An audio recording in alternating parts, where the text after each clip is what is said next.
Bismillahirrahmanirrahim. Assalamualaikum warahmatullahi wabarakatuh. Bertemu lagi bersama Ibu An pada pembelajaran kali ini.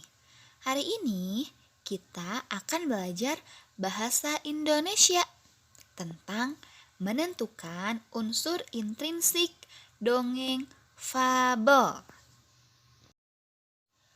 Namun sebelumnya, coba apakah kalian sudah tahu apa itu dongeng?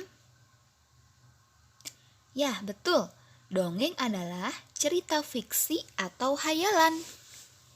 Dongeng banyak mengandung pesan moral.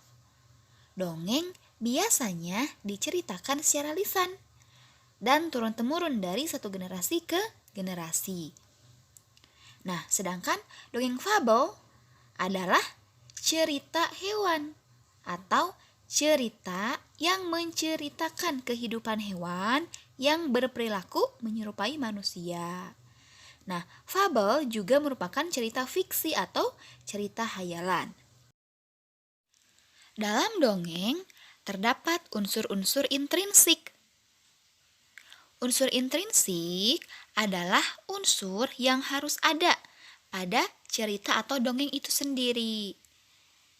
Nah, unsur intrinsik pada dongeng diantaranya adalah tema, amanat, tokoh, latar, dan watak.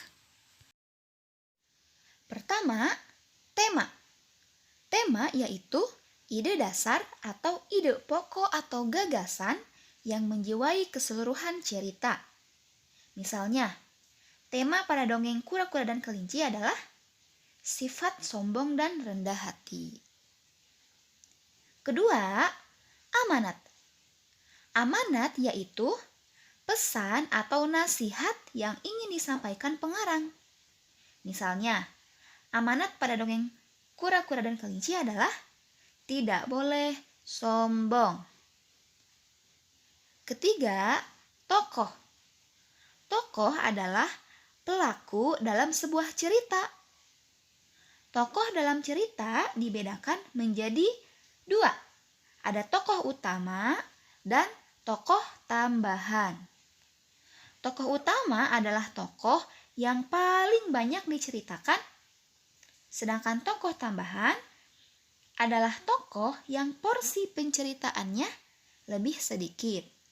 Contoh, pada cerita Kura-Kura dan Kelinci, tokoh utamanya adalah kura-kura dan kelinci, sedangkan tokoh tambahannya hewan-hewan yang lainnya. Kemudian, latar. Latar adalah tempat dan waktu kejadian. Latar dibedakan menjadi dua, ada latar tempat dan latar waktu. Latar tempat misalnya di kantor, di sawah, di hutan, di bukit, di ladang, dan lain-lain. Sedangkan latar waktu, contohnya pagi hari, siang hari, sore hari, malam hari, atau pada musim hujan, musim kemarau, dan lain sebagainya.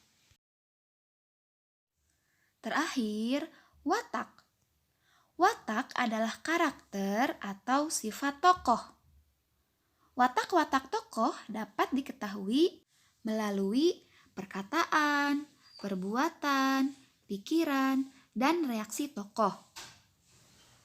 Contoh watak tokoh diantaranya ada yang baik hati, ada yang sombong, ada yang pemberani, dan lain sebagainya. Nah, itu dia unsur-unsur yang terkandung dalam dongeng. Sekian untuk pembelajaran hari ini. Jangan lupa dikerjakan tugasnya ya. Terima kasih. Wassalamualaikum warahmatullahi wabarakatuh.